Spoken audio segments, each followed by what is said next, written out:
All right, guys, welcome back. This is the next part. Told you I'll be right back, okay? We're going to do the last two examples. The first two examples, the first one showed an example of what a reflexive side is and how to write it. The second example put parallel lines involved, and we figured out how to use those. Okay, this example, we'll talk about bisect, and then the next example, to finish it up, we'll talk about right triangles, okay? So that way you have an example of each type of proof. Are there more types out there that use different information? Absolutely. But once you get a handle on this, you can kind of do the other ones. It's not really that difficult. Okay, here we go. So nice little T-chart proof here. Statements on one side, reasons on the other. First step, we're going to take this information and we're going to draw it on the picture. Okay, so let's look at this. AE bisects BD. Now, remember what bisect means. You're cutting something in half. So this is stating that AE cuts BD in half. So this line, BD, is being cut in half. So that means that left and right of where it gets cut in half is equal length. For example, this is BD, right? I cut it in half. I bisect it. So that means this is the same as this, right?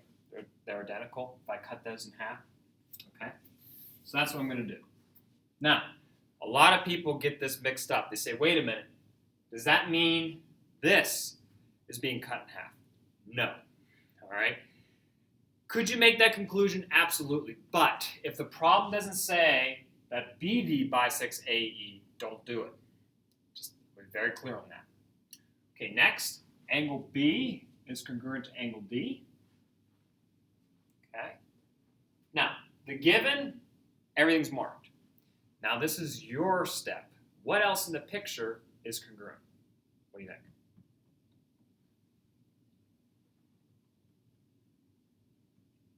Time. Did you figure it out? What else is congruent? Vertical angles. That's right, vertical angles. Right here. Boom. I'll use two arcs so they're not confused with the other ones. Okay? Yep, we got vertical angles here. So we'll put vertical angles, a little note to remind me as to why I marked them. Okay, that's everything. There's nothing else for me to say, so that means for my final step, I got to decide why they're congruent. So let's look at the picture. I have an angle, a side, and then an angle. Angle, side, angle. Okay, ASA, that's what I'm going to use. Okay, so far so good? Alrighty, so first step is to list an angle. Now, here's what I would recommend. Remember the previous video? AE bisects BD. That isn't really going with this so much, but I'm going to list it first, so that way I don't forget it, okay? So AE bisects BD, okay, and that's given to us. Now, technically, you might want to hold that off to in the middle of the proof. But I'm not going to worry too much about order. I'm listing it now so it's out of the way. All right, let's list an angle. That's congruent. So what do you think? I think B and D are congruent, right? So let's list them. Angle B is congruent to angle D. Why? What happened with it? It's given. They tell us that. I'm going to put an A here and circle it. I'll cross it off here, put a little check mark. That way I know that, hey, I listed an angle. What's left for me to write down? I need to know the side and an angle before I'm done with my proof. Okay? So next up, we're going to list the side. Okay. I think it's what? This guy and this guy, right? BC and DC, right? So BC is congruent to DC. It's not given. How do they become congruent? The bisect, right? This guy. That's what caused it to happen. So what we could say is we're just following the definition of a bisector. And specifically, you could add in here a segment bisector. Okay? You could say it that way. So the bisector caused these guys to be congruent. Okay, so that's a side that I listed, so that's good. So what's my final thing that I got to write down? An angle. Okay, so we have vertical angles here that I didn't write down yet. And we have to be careful. I can't say angle C is congruent to angle C. Remember, there's 4 angles that are C. Okay? C. No. C. There we go. It's backwards. So I have to use 3 points to do that. And I'm going to use the picture to help me. So I'm going to say this angle is BCA. Notice how I named it. I went from 1 arc to 2 to none. So same thing here, 1 arc, 2 to none. So angle DCE is how I'll name the other guy. You can name it differently. You could have went a different pattern. That's fine. Just make sure you mimic it for both. So these guys were vertical angles, and I'm going to abbreviate that one. So vertical angles. I'm going to put an A here and circle it. I'll check it off here. So what do you think? Did we name everything? Yeah. I listed every angle and side that's congruent in this picture here. So for my final step, I'm going to say that triangle ABC is congruent to triangle EDC by angle, side angle. And I'm done. Once again, could you flip the order of this? Yes. It's not going to spell this, though. Okay, so just be careful.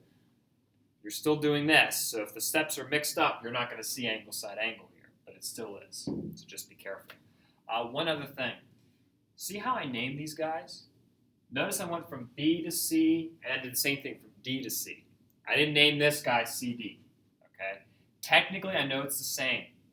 If I flip them, it doesn't matter, but look at this guy. BC, DC. See how they're named in that order? I got to make sure I maintain that, okay? Same thing with these angles. These angles are named based on this order too, okay?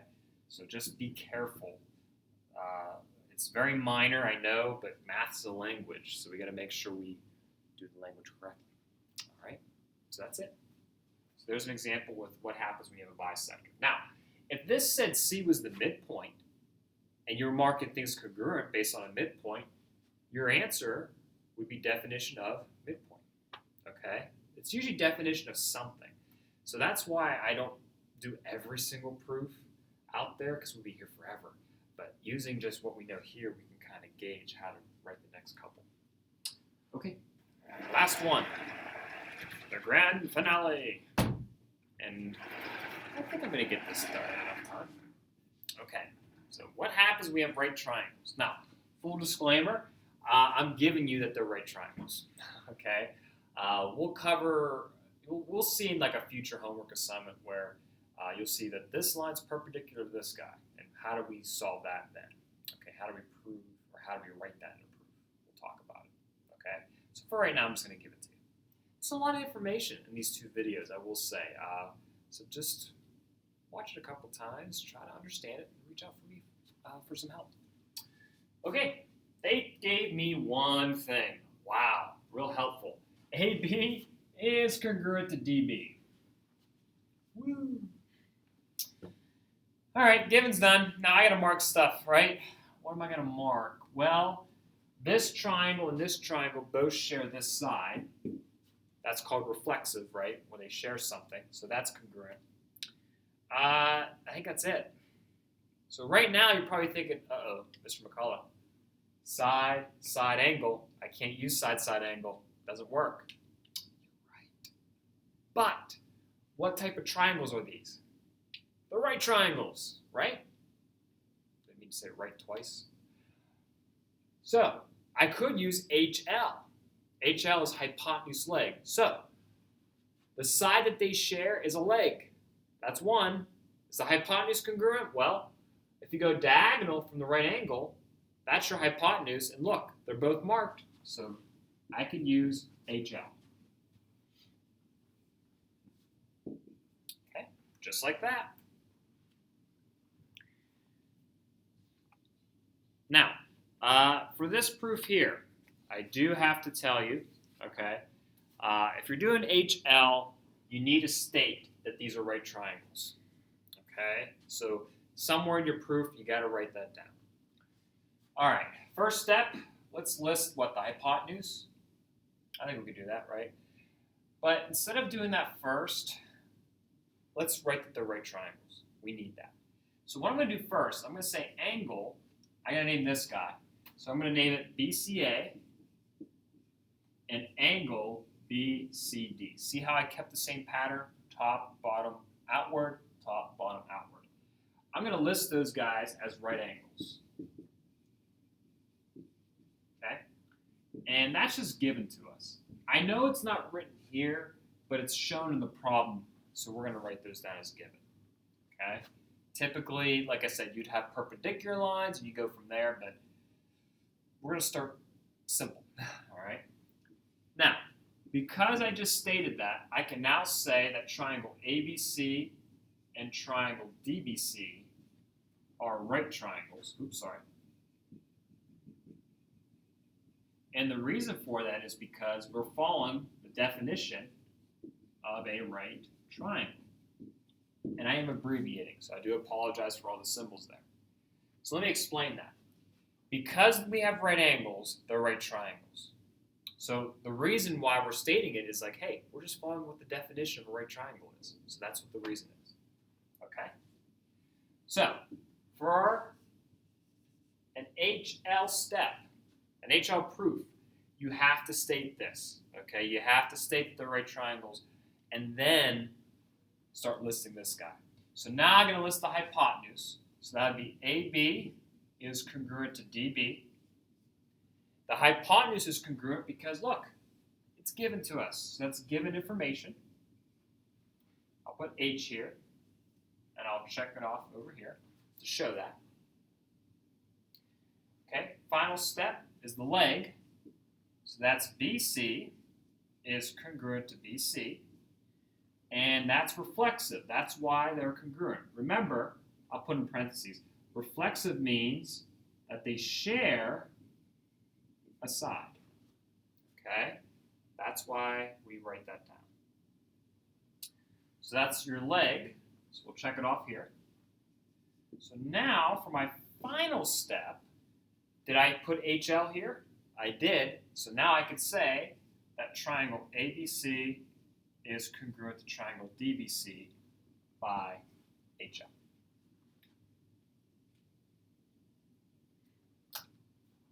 And that's it. Okay? For an HL proof, like I said, you have to include this. So what I would do when I'm writing this, I'd write this down first. And then go the same procedure as I did in the other videos. Then write down what HL is. Okay? Once again, just a quick review. Take your given. Mark it on the picture. Then, you yourself mark anything else that is congruent, that you know is congruent based on information. Okay? Is there a reflexive angle or side?